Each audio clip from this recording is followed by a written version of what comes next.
In the 1930s, Europe was, to say the least, a tense and fragile place. The after effects of World War I were still being felt, and Germany was suffering from a severe economic depression. It was during this time that Adolf Hitler rose to power and began to aggressively expand Germany's territory. The former allies of World War I had an opportunity to shut down Hitler's aggressive expansion, but they were busy dealing with the same economic depression as everyone else and seemed intent on avoiding war at all costs. Neville Chamberlain, the British Prime Minister at the time, believed that instead of confronting Hitler, by giving him what he wanted, a second large war could be avoided in Europe.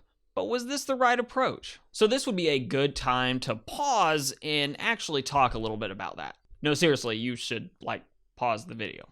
There were several opportunities for the British to shut Hitler down, but they decided to pass on each and every one of these. Instead, the name of the game was maintaining peace in Europe at the expense of long-term security.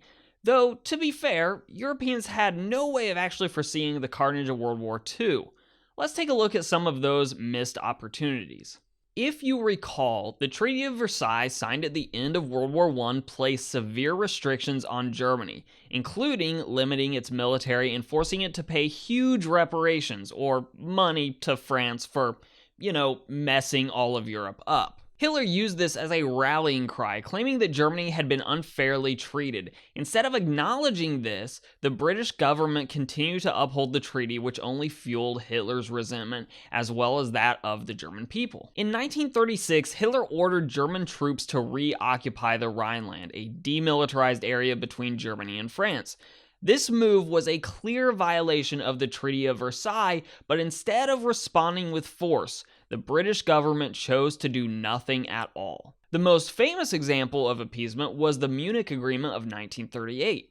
Hitler demanded that Germany be given control of the Sudetenland, a region of Czechoslovakia with a large German-speaking population. Chamberlain and other European leaders agreed to the demand, hoping that it would satisfy Hitler's territorial ambitions, but of course, it didn't. Just 6 months later, Hitler took control of the rest of Czechoslovakia. Of course, there were voices of opposition to the policy of appeasement, including that of Winston Churchill, who warned that Hitler could not and should not be trusted.